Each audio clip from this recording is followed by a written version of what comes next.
आज देश की राजनीति का सबसे अहम दिन है क्योंकि पश्चिम बंगाल, तमिलनाडु, असम, केरल और पुडुचेरी विधानसभा चुनाव की मतगणना जारी है। शाम तक तस्वीर पूरी तरह साफ हो जाएगी कि किस राज्य में किसकी सरकार बन रही है। लेकिन क्या आपने कभी सोचा है कि वोटों की गिनती से लेकर विजेता की घोषणा तक पूरा प्रोसेस कैसे काम करता है?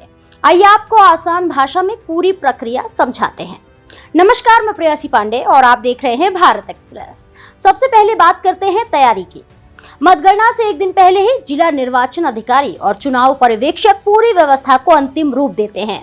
किस टेबल पर कौन अधिकारी बैठेगा, कौन कर्मचारी किस काम में लगेगा, हर चीज पहले से तय होती है। राजनीतिक दल भी अपने अपने काउंटिंग एजेंट तैनात करते हैं ताकि पूरी प्रक्रिया पारदर्शी बनी रहे। मतदान के बाद सभी ईवीएम और वीवीपैट मशीनों को स्ट्रांग रूम में सुरक्षित रखा जाता है। इन कमरों की सुरक्षा केंद्र बलों के हाथ में होती है। खास बात तो ये है कि उम्मीदवारों के प्रतिनिधि भी इन स्ट्रांग रूम पर नजर रख सकते हैं। मतगणना के दिन सबसे पहले इन कमरों की सील की जांच की जाती है, वो भी सभी दलों की मौजूदगी में। अब बात करते हैं मतगणना केंद्र की।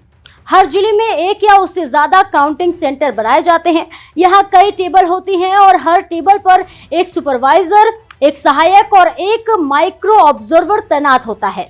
सुरक्षा इतनी कड़ी होती है कि बिना वैध पहचान पत्र के किसी को भी अंदर जाने की अनुमति नहीं होती।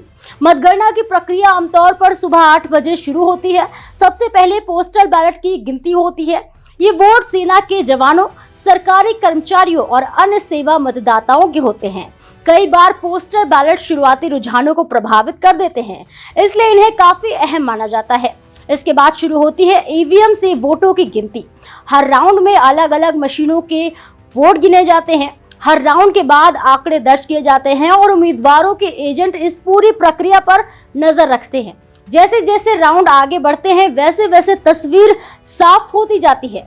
अब सवाल ये उठता है कि वीवीपैट का चुनाव आयोग के नियमों के अनुसार हर विधानसभा क्षेत्र में कम से कम 5 वीवीपैट पर्चियों का मिलान किया जाता है। इसका मकसद होता है कि ये सुनिश्चित करना कि ईवीएम के आंकड़े पूरी तरह सही हैं।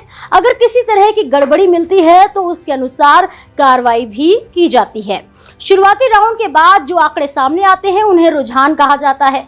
मीडिया इन्हें दिखाता है, लेकिन ये अंतिम नतीजे नहीं होते। असली परिणाम तभी आता है जब सभी राउंड की गिनती पूरी हो जाती है।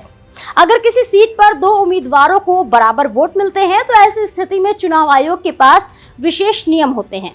जरूरत पड़ने पर लॉटरी या ड्रॉ के जरिए विजेता तय किया जाता है और ये प्रक्रिया पूरी तरह पारदर्शी होती है। कई बार उम्मीदवार पुनर्गणना की मांग भी करते हैं।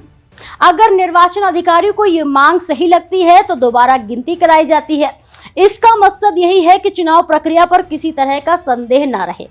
अंत में जब सभी राउंड पूरे हो जाते हैं तब रिटर्निंग ऑफिसर विजेता की आधिकारिक घोषणा करते हैं और उसे जीत का प्रमाण पत्र सौंपा जाता है।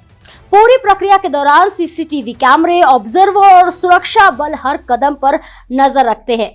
यही वजह है कि भारत की चुनाव प्रणाली दुनिया की सबसे पारदर्शी और भरोसेमंद प्रक्रियाओं में गिनी जाती है। आपको ये खबर कैसी लगी हमें कमेंट सेक्शन में जरूर शेयर करें और ऐसे ही और भी तमाम खबरों को देखने के लिए देखते रहिए भारत एक्सप्रेस।